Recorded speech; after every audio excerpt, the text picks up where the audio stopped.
নমস্কার, দিলতাস কিচেনে আজকের রান্নায় আপনাদের সাদর আমন্ত্রণ। আজকে নিয়ে এসেছি পুজো পার্বণে, শীত বর্ষায় বাঙালির চিরকালের ভালোবাসা মুগ ডালের খিচুড়ি। আসুন দেখে নিই দারুণ সুস্বাদু একটা মুগ ডালের খিচুড়ি কিভাবে খুব সহজে বানানো যায়। প্রথমেই দেখে নেব কি কি উপকরণ আমাদের লাগছে এই খিচুড়ি বানাতে। আমরা সবার প্রথমে নিয়েছি গোবিন্দভোগ চাল 150 গ্রাম, মুগ ডাল 150 গ্রাম অর্থাৎ চাল ও ডাল সমান, তেজপাতা, শুকনো লঙ্কা, দারচিনি এবং ছোট এলাচ। আর সবজি যা লাগবে, প্রথমেই ডুমো করে কাটা ফুলকপি, ডুমো করে কাটা আলু, কড়াইশুঁটি ½ কাপ, দুটো বড় টমেটো কুচি করে কেটে নেওয়া, 2 টেবিল চামচ আদা বাটা, 3টি কাঁচা লঙ্কা। প্রথমে চালটা ভালো করে ধুয়ে নিয়ে ছেঁকে তারপর হাওয়ায় একটু শুকিয়ে নিতে হবে। চালটা শুকনো হতে হতে আমরা কড়া গরম করে মুগ ডালটা শুকনো খোলায় ভেজে নেব।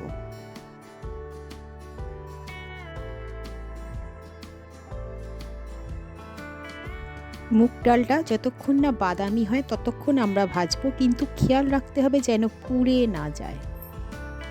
ডালটা ভেজে নিয়ে একটু ঠান্ডা হলে আমরা জলে ধুয়ে নেব, কিন্তু খুব বেশিক্ষণ জলে রোগড়ে এটাকে ধোবেন না। ডালটাও ধোয়া হলে জল ঝরিয়ে ছেঁকে আলাদা করে সরিয়ে রাখবো।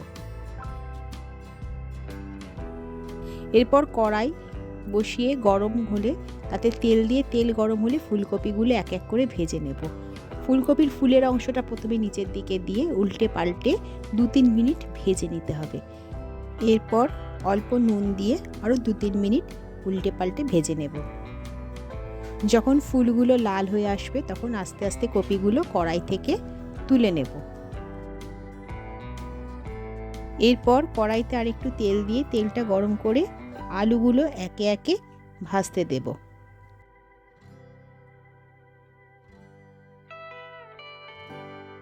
কড়াইতে আলু দিয়ে উল্টে পাল্টে 2-3 বার নাড়ানোর পরে অল্প নুন এবং হলুদ আলুগুলোর ওপরে ছড়িয়ে দেব।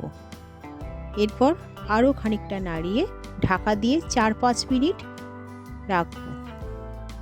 ঢাকা খুলে আরও 4-5 মিনিট নাড়ার পরে আলুটা ভাজা এলে অর্থাৎ লাল হয়ে এলে একে একে আলুগুলো তুলে নেব। দেখুন কপি আর আলু ভাজা হয়ে গেছে। এরপর জল ঝরানো চালটা ওই তেলেই মিনিট 2 আমরা ভেজে নেব।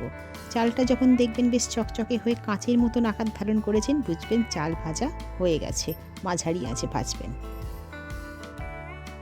এরপর আমরা একটা মশলার পেস্ট তৈরি করে নেব। তার জন্য 2 চামচ আদা বাটা, 1 চামচ হলুদ গুঁড়ো, 1 চামচ থেকে 1.5 চামচ জিরে গুঁড়ো, 8 চামচ লঙ্কা গুঁড়ো দিয়ে অল্প জল দিয়ে একটা পেস্ট তৈরি করব। এরপর খিচুড়িটা রাঁধতে আমরা একটা বড় কড়া ব্যবহার করব। কড়াই গ্যাসে বসিয়ে গরম হলে তাতে সাদা তেল বসিয়ে তেল গরম হলে সমস্ত গোটা গরম মশলাগুলো ফোড়ন দেব এবং 1 মিনিট গরম মশলাটা ভেজে নেব। এরপর দেব 1 চামচ সাদা জিরে। সমস্তটা একটু নেড়ে চেড়ে মশলার পেস্টটা আস্তে আস্তে তেলে দিয়ে দিতে হবে। 2 মিনিট এটা কষাতে হবে। তারপরে এর মধ্যে দিয়ে দেব মটরশুঁটি। মটরশুঁটিটাও এই মশলার সাথে আরেকটু ভেজে নিতে হবে, প্রায় মিনিট 2। আস্তে আস্তে যখন তেল ছেড়ে আসবে, শুকিয়ে আসবে, তখন দিয়ে দিতে হবে টমেটো কুচি। টমেটো দেওয়ার পর আরও মিনিট 3 আমরা মাঝারি আঁচে সবটা ভেজে নেব। তারপর এতে যোগ করব ভাজা আলু। আলুর গায়ে সমস্ত মশলাটা মাখানোর পর আমরা এর সাথে দেব ভাজা মুগ ডাল। ডাল দেবার পর একটু নাড়াচাড়া করে এতে গরম জল দিয়ে দেব। 4 থেকে 5 কাপ গরম জল দিতে হবে, কারণ খিচুড়িতে প্রচুর জল লাগে।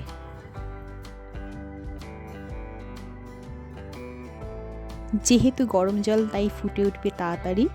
জল ফুটতে শুরু করলে এতে ভাজা চালটা আমরা মিশিয়ে দেব।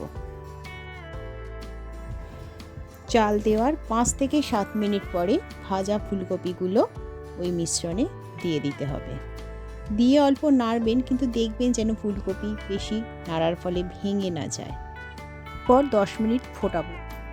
মাঝে আমরা তুলে দেখে নেব চাল ডাল সঠিকভাবে সেদ্ধ হয়েছে কিনা। এটা মাঝে মাঝে চেক করে আমাদের নিতে হবে। এরপর দিয়ে দিতে হবে নুন। যতটা চাল ডাল সেই অনুযায়ী স্বাদ মতন নুন দেবেন, এটা আপনারা বুঝে দেবেন। তারপর দিতে হবে চিনি। যতটা নুন দিয়েছেন চিনি প্রায় সম পরিমাণেই দিতে হবে। যদিও চিনি আসলে কমই পড়বে, কারণ নুন আগে আমরা বিভিন্ন পর্যায়ে বারবার দিয়েছি। এরপর লঙ্কা, গরম মশলা আর ঘি মিশিয়ে দেব। সমস্তটা মিশিয়ে নিয়ে আরও 5 থেকে 7 মিনিট ফোটাবো। গ্যাস অফ করব। দেখুন খিচুড়ি তৈরি। বাঙালির চিরকালের ভালোবাসার গোবিন্দভোগ চাল আর মুগ ডালের খিচুড়ি একদম পরিবেশনের জন্য তৈরি। আপনারা অবশ্যই এটা বাড়িতে একবার চেষ্টা করবেন। কেমন হলো আমায় জানাবেন। আমার রান্নাটা কেমন লেগেছে সেটাও জানাবেন। ভালো লাগলে একটা লাইক করবেন। আপনাদের কমেন্টের অপেক্ষায় থাকব। আজকের মতন তবে বিদায় নিচ্ছি। খুব শীঘ্রই আরেকটা সুন্দর রেসিপি নিয়ে আপনাদের সাথে দেখা হবে। সবাই ভালো থাকবেন। নমস্কার।